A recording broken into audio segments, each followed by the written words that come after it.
ሰላም ውድ የቻናል ቤተሰቦች ዛሬ እየተካሄደ ስላለና ስለሚካሄድ አንድ የሁላችን የሚወዱት መረጃ አለ። መረጃው ምንድነው? መረጃው በሚዲያ በቅድሚያ ወደ መረጃ ምንድነው የሚሆነው? ከጁን 13 እስከ ጁላይ 15 ድረስ የሚካሄደው የክለብ ወርልድ ካፕ ፊፋ ሻምፒዮንሺፕ ነው።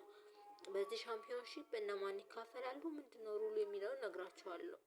በስድስት ፌዴሬሽኖች ውቅር እንዲሁም በአንድ የፊፋ ዳኝነት የሚመራው ይህ ውድድር የተዘጋጀው እንግዲህ ለ32 ከየስድስቱም ፌዴሬሽን ከስድስቱም ሀገራት ለተወከሉ የእግር ኳስ ቡድኖች ነው እና ለተሳታፊው ክለቦች በአጠቃላይ ማለት ነው የ9 ሚሊዮን እና ሀፍ ዶላር የገንዘብ ሽልማት ተዘጋጅቷል። ከማሸነፍና ከጥሎ ማለፍ ሽልማት ውጪ ማለት ነው። ለተሳትፎ ብቻ የሚሆን ሽልማት ተዘጋጅቷል። ክለቦቹ በ8 ምድብ ተደልድለዋል። ሩሉ ምንድነው ወይም ህጉ? አንድ ፌዴሬሽን ከአንድ ሀገር ሁለት ብቻ ነው ማስመረጥ የሚችለው። በዚህ መሰረት ብዙ የምናውቃቸው ክለቦች ከውድድር ውጭ ሆነዋል። እስቲ እነማን እንደተሳተፉ እንይ።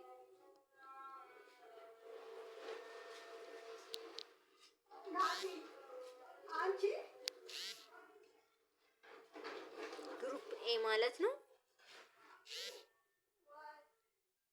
አልሂሊ፣ ኢንተር ሚያሚ፣ ፓልሜራስ እና ፖርቶ አሉ። ግሩፕ ቢ አትሌቲኮ ማድሪድ፣ ቦታፎጎ፣ ፒኤስጂ እና ሲያትል ሳውንደር አሉ።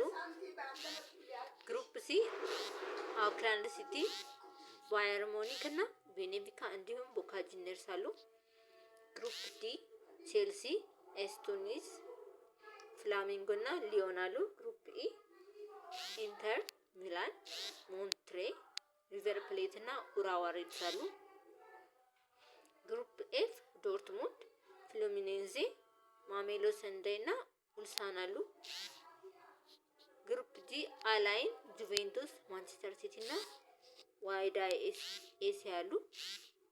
ግሩፕ ኤች አልሂላል፣ ፓቹካ፣ ሪያል ማድሪድ እና አርቢ ሳልዝበርግ አሉ። እንግዲህ በእነዚህ 8 ምድቦች 32 ክለቦች ይካፈላሉ። ሊቨርፑል፣ ባርሴሎና እንዲሁም ቼልሲ ከኔሽን 2 ማስመረጥ ስላልቻሉ እንግዲህ ከውድድሩ ውጭ ሆነዋል። ሌሎችም ታዋቂ ክለቦች ከውድድሩ ውጭ ሆነዋል። ማንቸስተር ሲቲዎች ገና ካሁኑ በሚዲያ እየወጡ እየተለማመድን ነው፣ እንዲሁም የተለያየ የማንቂያ ንግግሮችን እያደረጉ ነው። ለውድድሩ በአሪፍ ተክለ ቁመና ላይ ያሉ ይመስላሉ። ውድድሩ በአሜሪካ በ11 ከተሞች ሲካሄድ ፍጻሜው በኒውጀርሲ ይካሄዳል። ከ12ቱ የአሜሪካ ጠቅላይ ግዛቶች ይካሄዳል። ይህም ማለት ኒውጀርሲን ጨምሮ ማለት ነው። በ12 ጠቅላይ ግዛት በ11 ከተሞች ይካሄዳል። የእነዚህ ክለቦች ጨዋታ ጊዜ እንግዲህ ከነገ በስቲያ ይጀምራል። ሌላ ደግሞ የምነግራችሁ መረጃ ይህ ወርልድ ካፕ ሲዘጋጅ የመጀመሪያ ጊዜው አይደለም። FIFA Club World Cup is coming. 32 clubs in a mind-blowing 4-week tournament. አሜሪካ በጣም ከፍተኛ ታደርጋለች። ትራምፕ በበኩሉ የሚያሸንፉ ሀገራት ዳጎስ ያለ ገንዘብ አዘጋጅቷል።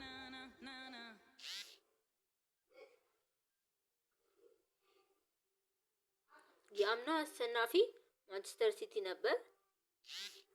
የአሁኑ አሸናፊ ማን ሊሆን እንደሚችል እየታሰበበት ነበር። በዚህ መሰረት እስቲ ስለ ክለቦቹ አንዳንድ ነገር ልበላችሁ። እንግዲህ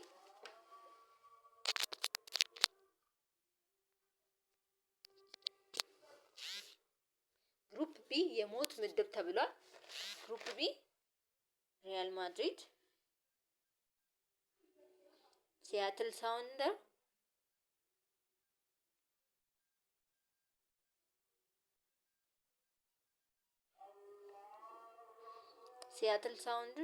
ቦታፎጎ፣ ፒኤስጂ እና አትሌቲኮ ማድሪድ አሉበት። ሶሪ ለስህተቴ አትሌቲኮ ማድሪድ በሚለው ያዝልኝ። የሞት ምድብ ተብሏል።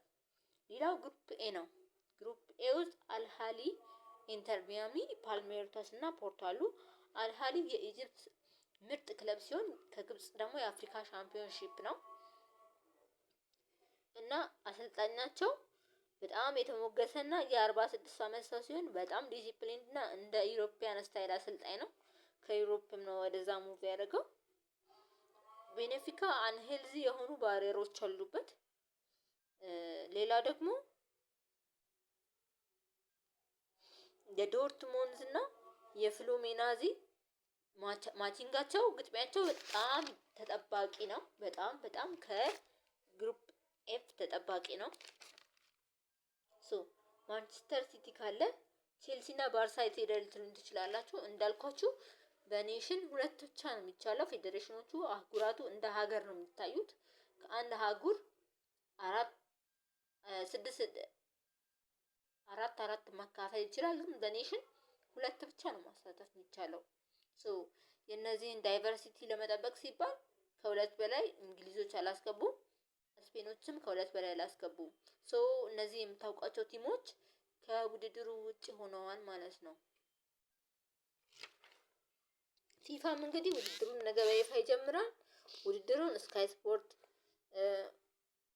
ዩሮስፖርት፣ ሌሎችም ፊፋ በይፋ ገጹ ላይ መከታተል ትችላላችሁ። ለዛሬ ይህን መረጃ ነበር ያስኩላችሁ። ከመረጃው ጋር ናርዶስ መኮንን ነበርኩኝ። ስለተከታተላችሁኝ አመሰግናለሁ። ላይክ፣ ፎሎ፣ ሼር፣ ኮሜንት እንዳይረሳ። ፋቨራይት አድርጉ። መልካም ጊዜ። ወዳችኋለሁ። ቻው